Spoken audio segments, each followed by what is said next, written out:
Guys, kali ini kami akan mereview film Unleashed atau Danny the Dog. Film ini bercerita tentang ahli bela diri terkenal yaitu Jet Li, yang memerankan sebagai Danny, yang hidup dilatih seperti anjing peliharaan. Danny sudah lama hidup bersama Bark, seorang preman. Danny diberi kalung di lehernya, layaknya anjing oleh Bark. Tugas Danny adalah membantu Bark dalam melakukan kejahatan saat melakukan penagihan utang.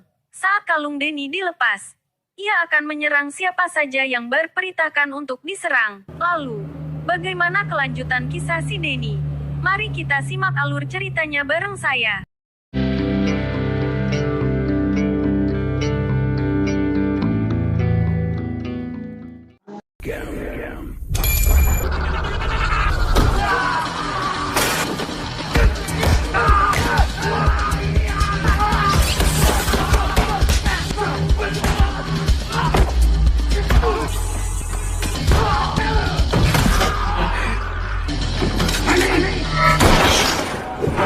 You don't fight back, the collar comes off. It's a simple set of rules.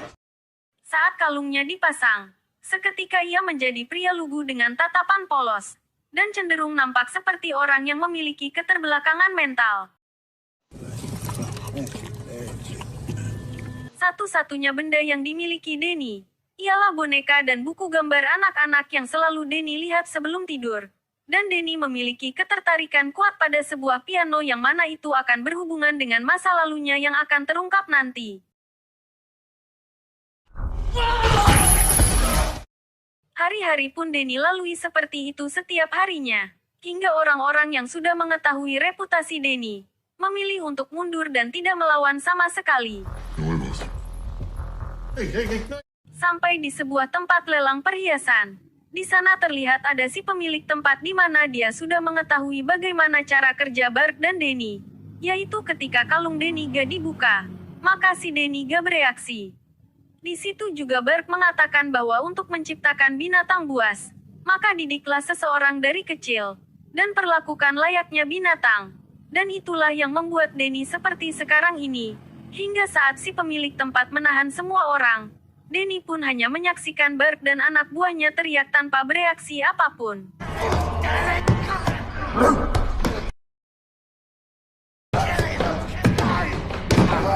Sementara itu, si pemilik tempat lelang pergi ke ruangan lain untuk menemui para tamu yang ada. Saat Bark dan yang lain disiksa, Bark mendapatkan kesempatan untuk membuka kalung si Danny.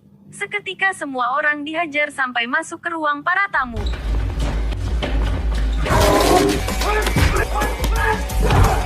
Yang menarik adalah, salah satu tamu yang merupakan pemilik tempat petarung ilegal pun memperhatikan Danny, dan melihat potensi pada dirinya. What are you looking at? Just enjoying the show. Saat sampai di rumah, si Bark memarahi Danny, karena gak menolong saat ia dalam bahaya. Karena seekor anjing pun akan menolong saat majikannya dalam bahaya, ucap Bark. Tak ingin membuang waktu, si Bark pun menagih ke tempat yang lain, di mana tempat tersebut adalah toko barang-barang antik. Tak ingin melakukan kesalahan seperti tadi, si Bark pun meminta Danny untuk menunggu di luar, dan Bark menjelaskan ketika lampunya menyala, Danny harus segera masuk ke dalam, karena itu adalah sebuah bahaya. Dan di saat Bark menjelaskan pada Danny, justru perhatian Danny teralihkan ke sebuah piano tua yang berada di sana. Merasa Danny sudah mengerti, si Bark pun langsung masuk ke dalam untuk menagih. Tiap detik berlalu, Danny pun mencuri-curi pandang dengan melihat piano yang berada di sana, hingga perlahan ia bergeser dan mencoba menekan piano tersebut. Tiba-tiba ia dikagetkan dengan pria yang muncul di sana, di mana ia adalah seorang tukang servis piano yang sudah tua. Ia bernama Sam. Karena tidak bisa melihat, Sam pun terus berbicara seolah Danny adalah orang biasa pada umumnya. Hingga saat Sam meminta bantuan Danny, akhirnya Danny pun berkata yes. Come on. Sam yang seumur hidupnya gak tahu warna kuning pun meminta Danny untuk menekan beberapa nada, sambil ia memperbaiki kerusakannya. Setelah selesai, Sam pun memainkan piano dengan sangat indah, dan membuat Danny serasa hidup kembali, sama seperti di masa lalu. Tapi ketika Danny melihat lampu yang tadi dipasang Bark menyala, Danny pun langsung lari ke dalam. Namun ia terlambat, karena si Bark dan anak buahnya sudah babak belur. Meskipun Bark marah pada Denny, namun Bark tidak bisa berbuat banyak, karena Denny adalah aset berharga baginya. Tak lama datang seseorang yang memiliki tempat bertarung ilegal yang bernama Akung, untuk menawarkan kerjasama. Awalnya si Bark menolaknya, karena itu hanya permainan anak-anak. Tapi saat mendengar bayarannya cukup tinggi, Bark pun menyetujuinya. Sampai di sana Akung pun menjelaskan bahwa hanya ada satu aturan di tempat pertarungan miliknya, dan itu adalah bertarung sampai mati. Dan jika gak mati, maka ia gak akan mendapat bayaran. Dan orang yang memiliki tubuh besar dan seram ini adalah juara bertahan di tempat Fight Club miliknya. Gak ingin membuang waktu, si Bark pun langsung melepas kalungnya, dan menyuruh Denny untuk bertarung. Dan yang mengejutkan adalah, sang juara bertahan yang sudah membunuh banyak petarung pun harus mati dengan 3 pukulan biasa, yang dilayangkan oleh Denny. Dengan banyak uang yang didapat, si Bark pun terlihat sangat senang dan menawarkan Denny sesuatu yang diinginkannya. Dan yang Denny inginkan ialah sebuah piano. Sontak hal tersebut membuat Bark tertawa. Tiba-tiba sebuah truk menabrak dan menyeret mobil mereka beberapa meter dari jalan raya.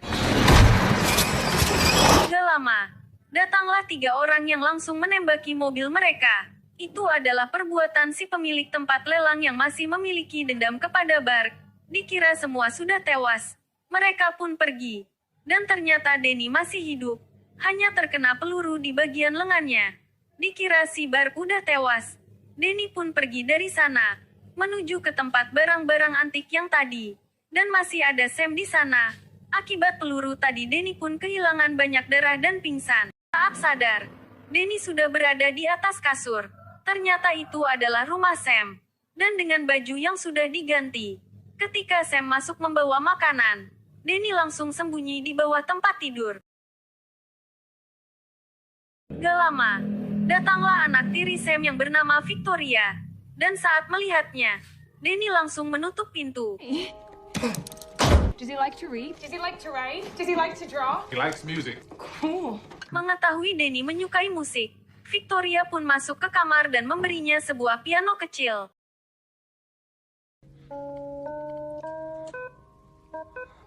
My name's Victoria. Hingga saat mereka akan makan malam, Denny pun memutuskan untuk keluar dan mulai beradaptasi dengan rumah barunya.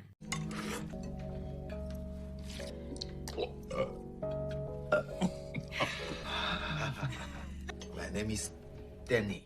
Esok pagi saat Sam akan melepas kalungnya, yang berada di leher Denny, ia langsung bereaksi untuk gak membukanya. You better try to take it off. That same reaction. Selanjutnya, Denny diminta untuk mengikuti aktivitas Sam, di mana mereka mengantar Victoria ke sekolah, kemudian pergi ke swalayan untuk belanja bahan makanan di sana. Tiba di rumah, Denny melihat beberapa foto di kulkas. Itu adalah foto Sam dan Victoria. Ternyata Victoria adalah anak angkat dari temannya sendiri, di mana saat orang tua Victoria meninggal, Sam diberi amanah untuk merawatnya. Dan saat Denny ditanya di mana orang tuanya, Denny mengatakan bahwa ia tidak ingat di mana mereka. Hari-hari setelah itu pun menjadi sangat hangat, di mana Denny seperti dilahirkan kembali, dan memiliki keluarga baru yang sangat baik kepadanya, di mana hal itu merupakan hal yang gak pernah Denny rasakan sebelumnya.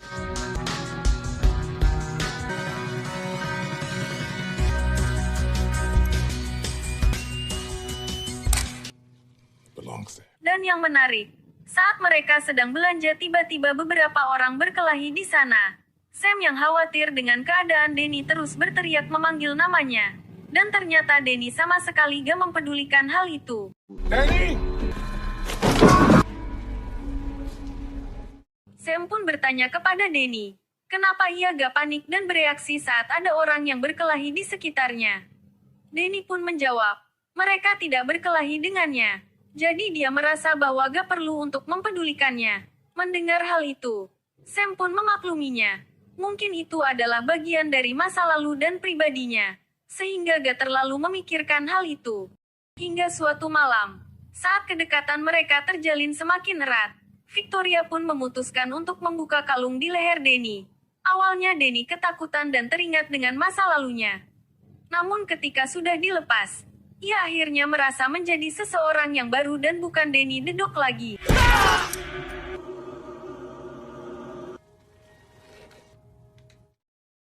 Esoknya Denny diajak Sam untuk bekerja bersama Sam, di mana mereka menjadi partner yang cukup baik, di mana Denny mendapat bagian dari hasil kerjanya. Lalu Denny bertanya pada Sam, untuk apa uangnya? Lalu Sam menjawab, terserah kau Denny. Itu uang bebas untuk apa saja yang engkau inginkan. Tak lama kemudian Denny pergi ke toko dan membeli topi yang unyu-unyu untuk diberikan kepada Victoria dan Sam. Lalu saat dia pulang, ia tidak sengaja bertemu dengan salah satu anak buah Bark, dan mengatakan bahwa Bark masih hidup dan mencari Denny kemana-mana. Dan Denny pun mengatakan bahwa ia gak akan kemana-mana karena sudah mempunyai keluarga yang baru. Namun anak buah Bark mengancam akan mendatangi keluarga baru Denny, jika Denny gak kembali. Whoa, whoa, whoa! You got a new family as well? Do you like that? Wouldn't be too hard to find, what with you shopping here and all. Tiba di rumah, si Bark pun terlihat sangat senang dengan kembalinya Denny, dan ingin Denny kembali bersamanya. Tapi Denny memberi satu pertanyaan, yaitu, di mana ibunya? Did you know my mom? I found you in the street. That was our first collaboration. Don't dwell on the past. Look to the future. Pada akhirnya, Denny harus kembali bertarung di Fight Club waktu itu. Saat pertarungan akan dimulai, Denny terus mengatakan bahwa ia tak ingin menyakiti orang lain lagi.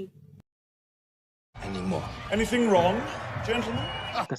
Kesal dengan sikap Denny, si Bark pun mendorong Denny ke dalam arena, dan Denny pun terpaksa harus bertarung di sana.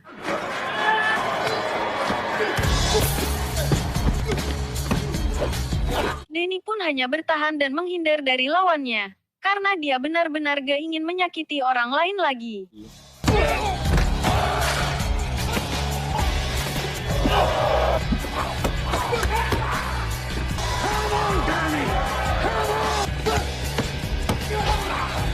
What's going on?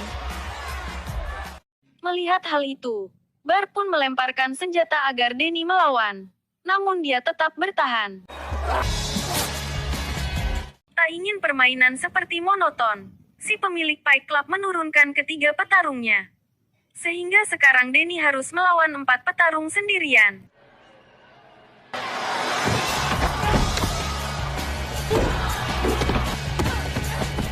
Dari situ Denny mulai dihajar habis-habisan, sehingga dia terlempar hingga tak sadarkan diri.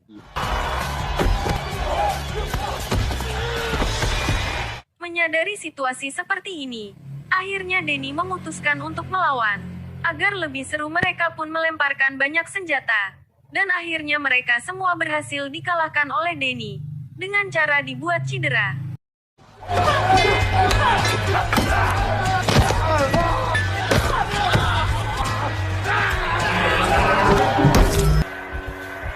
Dan kita masih ingat peraturannya.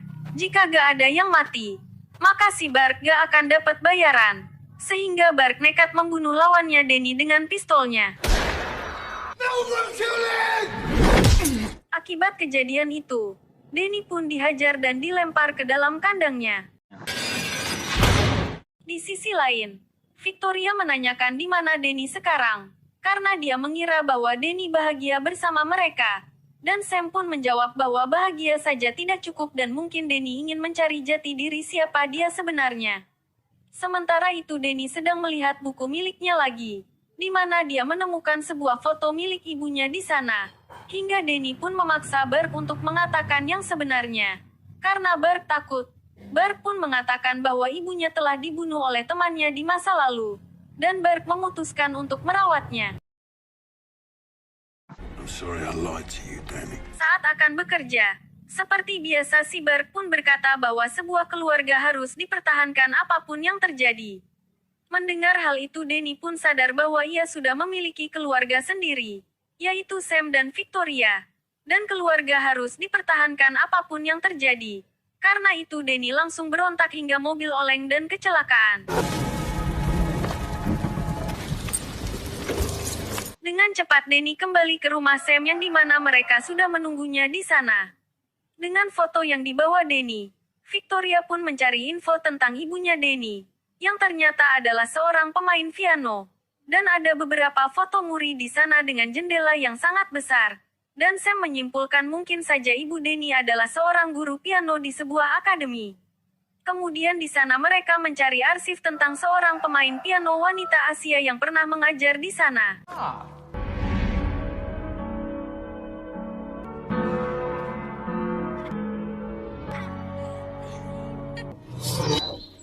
Setelah semua terungkap, akhirnya Danny bisa hidup dengan tenang dan menjalani hidupnya yang baru bersama Sam dan Victoria.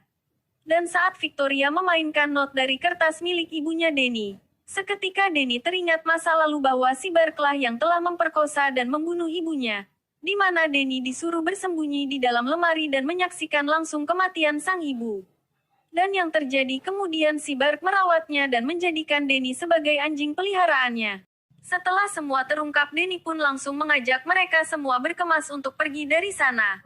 Karena sudah dipastikan mereka sudah gak aman lagi tinggal di sana. Namun mereka terlambat. Karena si Bark membawa beberapa pasukan. Dan seorang ahli bela diri yang sudah menunggunya di mobil. Menyadari hal itu, Danny menyuruh Sam dan Victoria bersembunyi di dalam lemari. Danny pun langsung menghampiri mereka dan pertarungan pun tak terelakkan. Dan walaupun beberapa orang menggunakan senjata, Danny tetap saja menang dan berhasil menjatuhkan salah satu pasukan Bark tepat di samping mobilnya. Menyadari bahwa Danny gak mudah untuk ditangkap, si Bark pun langsung menurunkan sang ahli bela diri untuk menangkapnya. Sementara itu Danny terlihat sedang dikejar di atas gedung. Hingga saat terlihat gak ada jalan lain, Danny pun memutuskan untuk masuk ke dalam gedung tersebut. Tak diduga muncullah sang ahli bela diri, yang langsung menebasnya. Namun beruntung, pedangnya hanya mengenai bagian rambut Danny. Dari sini terjadilah pertarungan sengit hingga Danny pun harus terlempar keluar, dan masuk ke dalam apartemen. Tak mudah menyerah. Si ahli bela diri pun langsung menyerangnya dan terjadilah pertarungan di tempat yang sempit dan membuat temboknya rusak akibat dari pukulan mereka berdua.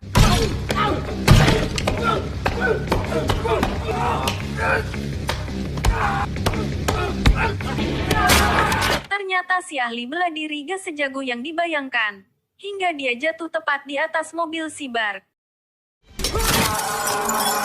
Melihat hal itu si Bark langsung turun tangan, dan terlihat anak buah Bark berhasil menjebak Danny di sebuah ruangan. Saat Danny memutuskan untuk melalui celah atap, si Bark pun menyadari hal itu dan menyuruh anak buahnya untuk menunggu di sana. Hingga sampailah di apartemen milik Sam. Di situ si Bark pun merayu dan membujuk Danny untuk kembali. Saat si Bark akan memasang kalungnya kembali, Danny pun menahannya dan langsung menghajar si Bark. Hingga saat Danny akan membunuhnya, Sam pun melarangnya. Alasannya karena jika Danny membunuhnya maka Danny akan dipenjara. Namun saat si Bark terus berbicara memancing kemarahan Danny, Sam pun langsung melempar pot bunga agar dia diam. Saat semua selesai, akhirnya ia pun hidup bahagia bersama Sam dan Victoria. Film pun berakhir.